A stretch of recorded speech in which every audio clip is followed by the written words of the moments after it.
అందుకని పొట్టలో మంటలు తగ్గించడానికి, గ్యాస్ట్రిక్ ఇష్యూస్ లేకుండా ఉండటానికి, హైపర్ ఎసిడిటీని తగ్గించడానికి, అట్లాగే బాడీలో రిపేరు క్లీనింగ్ బాగా జరిగేటట్టు చేయటానికి, రక్తంలో చక్కెర స్థాయిలు పెరగకుండా బాడీకి అనేక లాభాలు కలిగించడానికి, డీటాక్సిఫికేషన్కి బూడిద గుమ్మడి రసం చాలా బాగా ఉపయోగపడుతుంది. కానీ ఉదయం పూట కాఫీ, టీలు, పాలు ఇట్లాంటివి, వెజిటబుల్ జ్యూసులు వీటన్నిటికంటే కూడా బూడిద గుమ్మడి రసం దొరికినప్పుడల్లా త్రాగటం ఎంతో మంచిది. అలాంటి బూడిద గుమ్మడి ప్యూర్ జ్యూస్ని 250-300 ml ఒక గ్లాస్ తీసుకుని అందులో షుగర్ వ్యాధి ఉన్నవారైతే 1 స్పూన్ తేనె కలుపుకోండి, ఇబ్బంది లేదు. షుగర్ వ్యాధి లేనివారు 2-3 స్పూన్లు తేనె కలుపుకునైనా త్రాగొచ్చు. కావాలంటే కొద్దిగా నిమ్మరసం కూడా పిండుకు త్రాగొచ్చు అనమాట. ఇట్లా ఎవ్రీడే బూడిద గుమ్మడి జ్యూస్ త్రాగినా నష్టమేముండదు.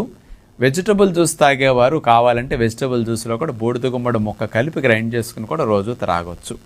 అనేక